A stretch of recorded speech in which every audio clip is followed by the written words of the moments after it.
ఉమ్మడి కృష్ణా జిల్లాలో అందరి దృష్టిని ఆకర్షించిన నియోజకవర్గాల్లో గుడివాడ, గన్నవరం ముందు వరుసలో ఉంటాయి. యావత్తు రాష్ట్రవాసులు కూడా ఆ సెగ్మెంట్ల వైపు ఆసక్తిగా చూశారు.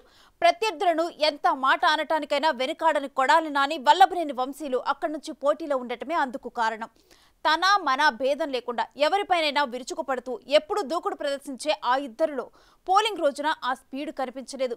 మరీ ముఖ్యంగా వల్లభనేని పోల్ మేనేజ్మెంట్ పై దృష్టి పెట్టకుండా సెల్ఫ్ డిఫెన్స్ లో పడ్డట్లు కనిపించారు. అదే ఇప్పుడు హాట్ టాపిక్ గా మారింది.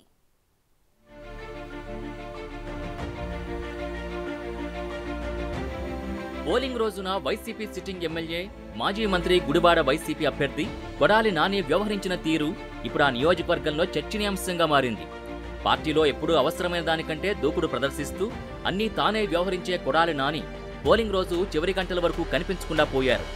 సాధారణంగా పోటీ చేసే ఏ పార్టీ అభ్యర్థి అయినా నియోజకవర్గంలో తమ పార్టీ శ్రేణులను, అభిమానులని కలుస్తూ ఓటింగ్ సరళిని పరిశీలిస్తూ ఉంటారు. కార్యకర్తలందరూ ఓటు వేసేలా ప్రోత్సహిస్తూ పోల్ మేనేజ్మెంట్ పై దృష్టి పెడతారు.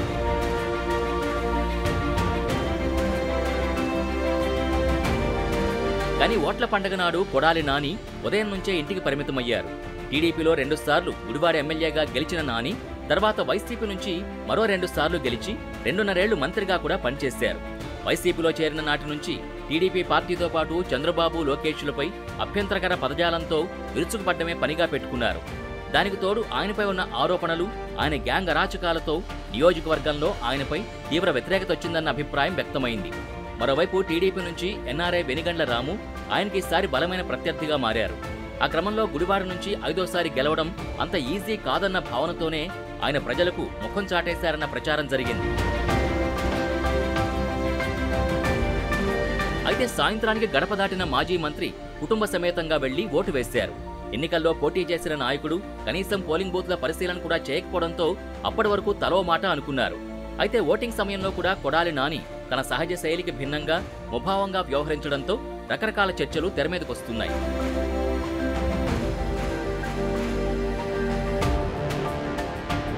మరోవైపు గన్నవరం నియోజకవర్గంలో ఎలక్షన్ వన్ సైడ్ గా జరిగిందన్న అభిప్రాయం వ్యక్తమవుతోంది.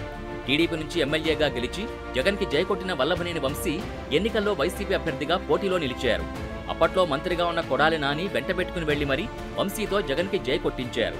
2014లో గన్నవరంలో టీడీపీ తొలిసారి ఎమ్మెల్యేగా ఎన్నికైన వంశీ అప్పట్లో అధికారంలోకి రావడంతో పార్టీలోనే కొనసాగారు. గత ఎన్నికల్లో టీడీపీ అధికారానికి దూరమవడంతో ఎమ్మెల్యేగా గెలిచిన ఆయన కొద్ది కాలానికే పార్టీకి దూరమయ్యారు.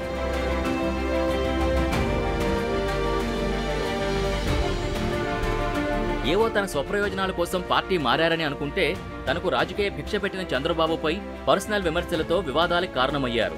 దాంతో గన్నవరం టీడీపీ క్యాడర్ అంతా ఆయనకు దూరం జరిగింది. మరోవైపు వైసీపీ నుంచి గత 2 సార్లు వంశీ చేతిలో ఓడిపోయిన దుట్టా రామచంద్రరావు, యార్లగడ్డ వెంకట్రావులు ఆయనకు రాజకీయ శత్రువులయ్యారు. ఆ ఇద్దరు స్థానికంగా బలమైన నేతలే కావడంతో వైసీపీలో సైతం వంశీకి వ్యతిరేక వర్గాలు తయారయ్యాయి.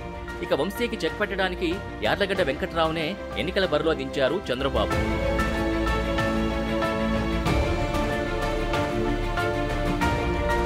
అటు టీడీపీ, ఇటు వైసీపీల్లో సొంత క్యాడర్ అంటూ లేకుండా పోయిన వంశీ పోలింగ్ రోజున పోల్ మేనేజ్మెంట్ విషయంలో పూర్తిగా చేతులెత్తేశారు. పోలింగ్ జరిగే ప్రాంతాల్లో టీడీపీ అభ్యర్థి యార్లగడ్డ వెంకట్రావు చురుగ్గా పర్యటిస్తుంటే వంశీ ఆయన వెనకే తిరగడం కనిపించింది. ఆ క్రమంలో అక్కడక్కడ యార్లగడ్డ వర్గాన్ని రెచ్చగొట్టే ప్రయత్నాలు చేశారు. విజయవాడ రూరల్ మండలం నున్న, గన్నవరం మండలం సూరంపల్లి, ఉంగుటూరు మండలం తేలపురంలో ఉద్దేశపూర్వకంగా యార్లగడ్డ వెంకట్రావుపై దాడికి యత్నించారు. పోలీసులు చెదరగొట్టడంతో వివాదం సద్దుమణిగింది.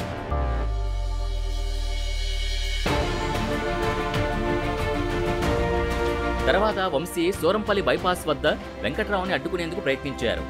భారీగా తెలుగుదేశం పార్టీ శ్రేణులు అక్కడికి చేరుకోవడంతో ఇరు వర్గాలు పరస్పరం దూసుకొచ్చాయి. పోలీసులు వారిని చెదరగొట్టారు. ఆ క్రమంలో యార్లగడ్డ వర్గీయులు తీవ్ర ఆగ్రహం వ్యక్తం చేస్తూ వంశీ కాన్వాయ్ పైకి దూసుకొచ్చారు. వంశీ కాన్వాయ్లోని 2 వాహనాలపై రాళ్లు విసరడంతో పాక్షికంగా అద్దాలు ధ్వంసమయ్యాయి. ఆ దశలో టీడీపీ శ్రేణులు వంశీపై ప్రత్యక్షంగా దాడికి దిగే ప్రయత్నం చేశాయి. అయితే పోలీసులు అడ్డుకోవడంతో వంశీని వదిలేశారు. దాంతో నిస్సహాయ స్థితిలో వంశీ అక్కడి నుంచి వెళ్లిపోయారు.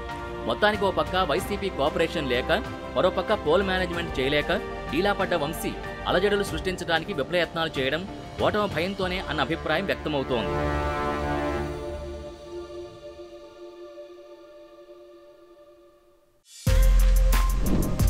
For more videos like this, Subscribe Big TV channel.